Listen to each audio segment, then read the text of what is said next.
A's. I am Kamala Jimenez. I officially welcome you to the Earth Federation's Elite Command Academy. This academy was conceived to create the finest strategic minds within the Earth sphere. Each of you have surpassed your peers to earn a place in this distinguished institution. But let it be known, this will not be enough. In the days to come, you will be tested well beyond your current limitations. I am not interested in your past achievements. What I am interested in is your breaking point. Namely, how will you conduct yourselves in battle? How far are you willing to go to preserve your honor and to fulfill your duty to the Federation? These are simple questions, but they will decide the fate of Earth and perhaps even humanity itself. If the previous war was anything to consider, humanity and Earth can ill afford another one-year war. The ecological disaster, the loss of half the human population, it cannot happen again. And those here assembled in this hall will be the first line of defense against such atrocities. Now, with that being said, let's begin.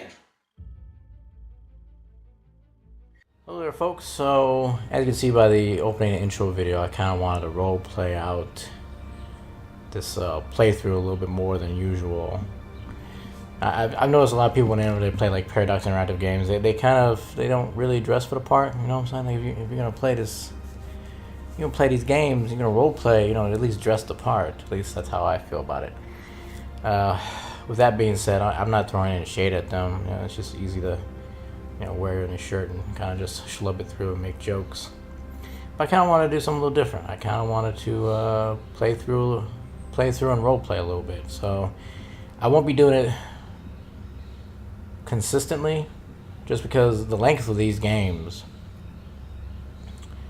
like, you can play like a good hour of the beginning game of Stellaris and not really say anything. So it'll be very much truncated, it'll be very much edited, and very much, be much more exciting than what you would expect. So I think what I'm going to do is every time there's a roleplay element, I'll have like a little avatar pop up in the lower left hand corner with a text box, like as if it was like Super Robot Wars or some other Japanese inspired game. Maybe even have a voiceover. So yeah, I think that's funny that the mod author would add this in here. But yeah, quickly technology discovered. So start off with some balls. And Lepanto Mark II class corvette. Now typically these are currently classified as frigates. However, due to their poor performance on the one-year war, we might not be building any more of these. The ship's role was taken over by the public class assault ship, which is more in line with that of a corvette. But I don't think we'll ever strap a faster than light system on a ship that only carries 2 anti-capital ship missiles. Who knows, this ship might be brought back. Alright, enough talk, let's go with that. Well, this is new. Particular fears. The station in orbit of Wazarin was once a massive particle accelerator, orders of magnitude beyond the capabilities of our own, where an alien nation studied the very nature of the universe. Its records reveal that aliens came to believe our universe existed in a false vacuum bubble, an inherently unstable energy state that could collapse into true vacuum at any time. If ever an instance of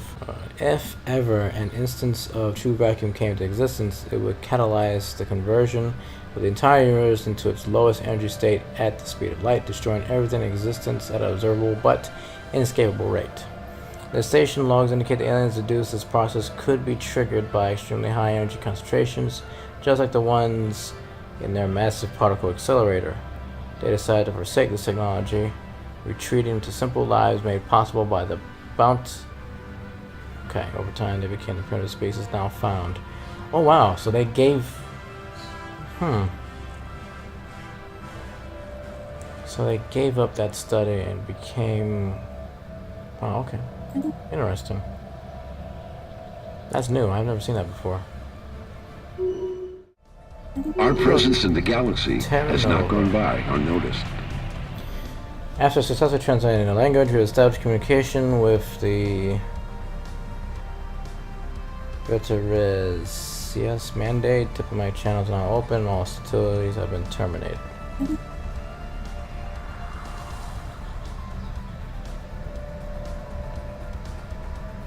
There's some ugly mother... Anyways. We are a peaceful nation ruled justly by our beloved serene protector. I don't know what barbarity your bizarre species cared of, but we hope future grievances can be settled through dialogue rather than violence. They'll probably close their borders to me. Alright, first alien encounter. The news that we have encountered intelligent alien life for the first time has been received with mixed feelings by our populace. This confirms that what we have long suspected, we are not alone in this galaxy. Each new alien species we encounter represents both an opportunity and a threat. We must be wary. These particular Xenos have a low technology similar to our own, indicating that we achieve spaceflight at roughly the same time. This changes everything. What kind of... Oh wow, I've never seen blue asteroids like this before.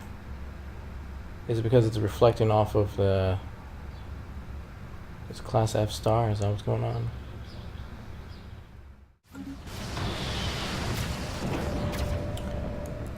Alright, naval intelligence has reported several attacks on civilian shipping in our space within the last several months. The perpetrators appear to be deserters or other renegade elements from Earth. So Xeon. Operating out of a small asteroid base in the Procyon system, these criminals have put together a makeshift space fleet out of heavily modified civilian hulls. They now call themselves the Fail Company. Though crew, their vessels are a clear threat that cannot be ignored.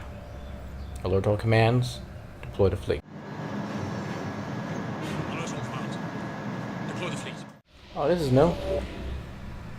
An ancient subspace gateway has been located near Eternal Horizon. It appears to have been built entirely by microscopic nanites of unknown design. This particular gateway shows signs of having altered at some point after its initial construction, and its connection to the rest of the network has been severed. Instead, the only valid destination is an uncharted group of stars just beyond our galaxy that has been designated the L cluster by our astronomers.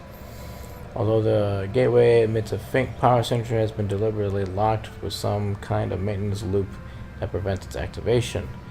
Until we find some way of aborting this process, the L cluster remain beyond our reach. Log. Cool. The Federation's counteroffensive against these Xeon strongholds is about to begin. Who will survive?